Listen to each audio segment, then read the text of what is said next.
Continuing our Southern California adventure, from the Plank Road in Imperial County, we headed west on Highway 94 to San Diego County. Now, Highway 94 is a windy road that goes through some beautiful country. We were heading for the little community of Campo, which is located about 60 miles east of San Diego. And right before we got to Campo, right there on the side of Highway 94, we passed by this field. Now, if you didn't know better, you'd think it was just another plain old field. But this field is one of the most historic in our entire state.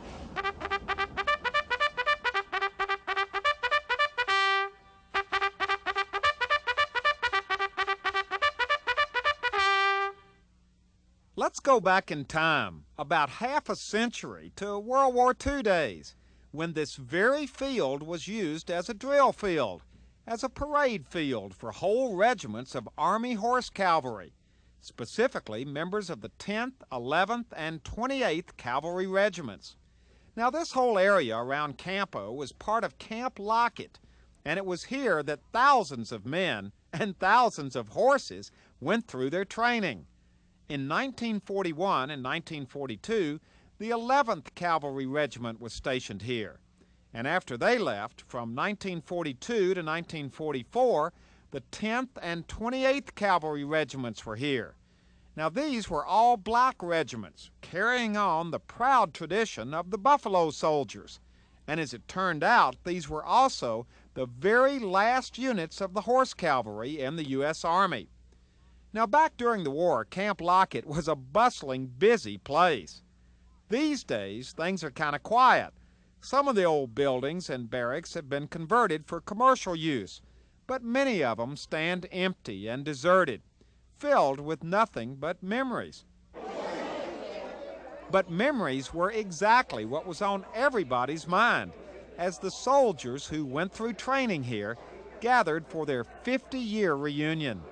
3 days filled with seeing old friends, sharing old stories, and remembering what it was like to be in the Horse Cavalry. Were you good on a horse before you even got here? Yeah, I came from Missouri. So you knew what you were doing? Yeah. But a lot of these guys didn't, did they? No, they come from Chicago. The first bunch of selectees, they call them, came in. They came from Chicago, New York. They had no front end and back end. Well, did you laugh at them? Did you kind of make fun of them? It was better to go to the corral in the morning than going to a rodeo. It was a rodeo. That horse, half of them old horses had never been rode but once. So you know what them devils were like. They were wilder than hell, you know. So you were watching a lot of these city slickers. I used to go every morning. I never missed it. It was a 3-ring circus every morning. It was a lot of fun. You've seen guys get kicked, stepped on, knocked down. Yeah, that sounds like a lot of fun. Yeah, thrown off. I've seen guys go straight up and come down on their heads. In fact, they'd try to get on the horse backwards. What? Oh, yeah. Some of them. They put the wrong foot in the stirrup and they tried to swing up and they'd be facing that way instead of this way. We had this one big guy from Chicago, Wilson, I'll never forget him. Yeah, he about 6'2" or 3", and he'd get on the horse on one side and fall off the other. Absolutely. I'd hate to see my old horse. He was a snake-bellied thing that I had to put a breast strap on him because when he'd go up a hill, the saddle would slide off. And so then I would end up back right on the rump, you see. And so they had to put a breast strap around the front to keep the saddle on him. But you loved that old horse, didn't you? Oh, sort of, yeah. Wait a minute, I'm trying to get some touching horse stories here. Well, we even, they were all had names. Mine was Tarzan. Tarzan? Tarzan was a remount. He was pretty wild and pretty frisky. Now, how did you come up with the name Tarzan? Did you get to name the horses yourself? No, they had them write a name for us, and they had a number. This was Tarzan. Yours was? Venus. Venus. She was Venus. She was 7/8 thoroughbred. Wow. And your horse? Mine was Mickey. Mickey, and the number was W207. It was branded right up there on their neck, right by their head. Yeah, mine was 3199. I don't remember mine. That's one thing I forgot. Tarzan, that's good enough. That's good enough. Now, does this remind you of your horse? Very much so. Yes, it does. We eat, sleep, live with these horses. And they were our closest companion. They were our buddy.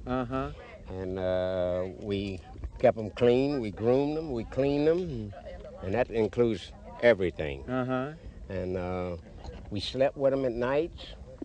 I used his neck for a pillow. That was my pillow. Really? That was my pillow. His And neck. they wouldn't mind you sleeping No, like no, that? they stretch out. They stretch out and lay down. Now, while everybody was watching you riding, they were talking about your bearing up on the horse. Now, is this all part of it? Yeah, that's called the military seat, where you ride the stirrup with your heels down, your toes up, legs close to the skirt, head up, chest out, elbows in, with the military seat. Light hands on the reins, and just as a posture you're supposed to maintain while riding. When you're in close order drill, you ride 4 feet, head to croup, 6 inches boot to boot. That's close order drill. You maintain that space while riding in close order. Well, let me see your military bearing there. Let's see. All right, you're now seeing me with the military seat.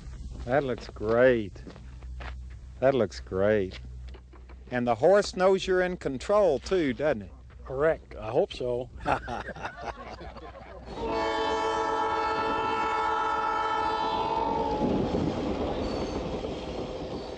Now, one of the highlights of the reunion was an afternoon train ride, courtesy of the San Diego Railroad Museum. The trip took us through some beautiful and rugged countryside. Countryside these ex-cavalrymen used to ride through on their horses. Now, is this the part of the country that you all would have been riding out on with your horses? Absolutely, sir. We certainly would have.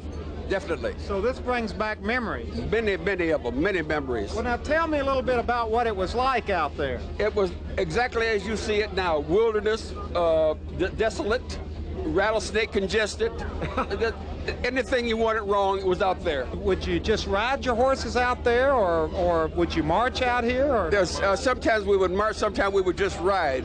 Now, how far out would you ride on these outings? Really, it was really no limit. We rode quite a ways out, sometimes as far as 50 miles. Really? Right. Could the horses make it through this heavy terrain? Oh, yeah, sure. Right. Yeah, very easily. A horse is a very agile animal. Very agile. Not as agile as a mule, but he's still agile. Do you recognize any of this countryside? Very, very little of it. Maybe he does, but I recall very, very little of it. It's been almost 50 years since we've been here. What about it? I recognize quite a bit because I rode off times on my off days. That's all I did. I stayed out here. I rode horses out here. But we had many 25-mile mounted and dismounted marches out in here where we brought the horses, but we didn't ride them. Through this country? Yes. Well, now look out there. That looks pretty rough to me. But it's beautiful country, beautiful country. I loved it. I loved every minute of it.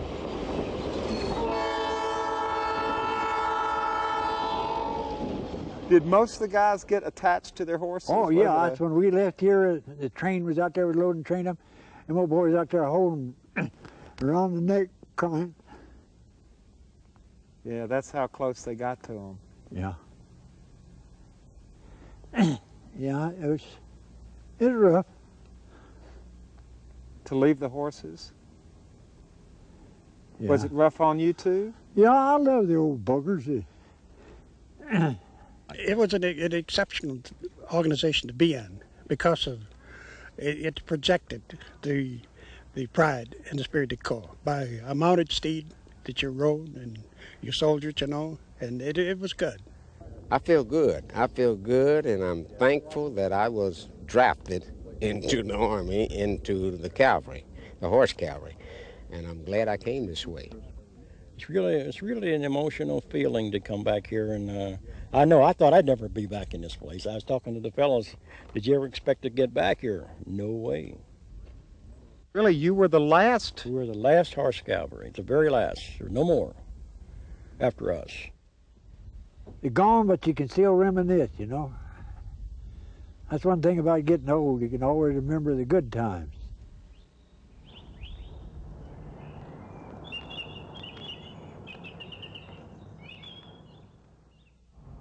Well, that's the end of our little journey through the southernmost part of our state, with stops at Campo in San Diego County and the old plank road in the sand dunes of Imperial County.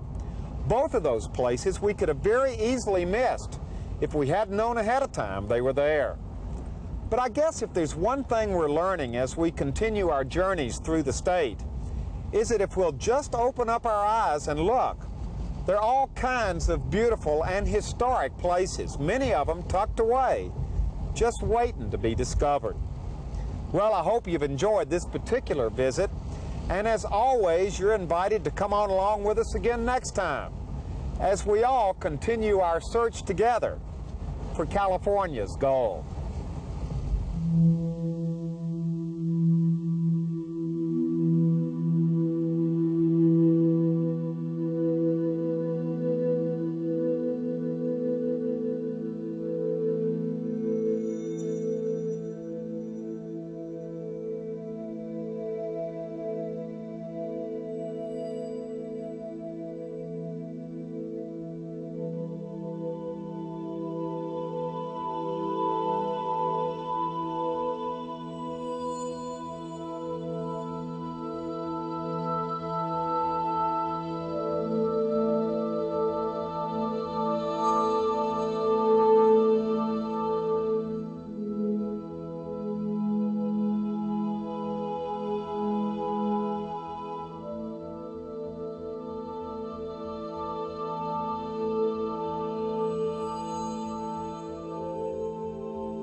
Well, hello everybody, I'm Huell Hauser, and I sure hope you enjoyed this adventure. If you'd like to see it again or share it with your family or friends, or perhaps donate a copy to your local school or library, it's available on video cassette and on DVD. All you have to do is call 1-800-266-5727 and we'll be glad to send it to you right away.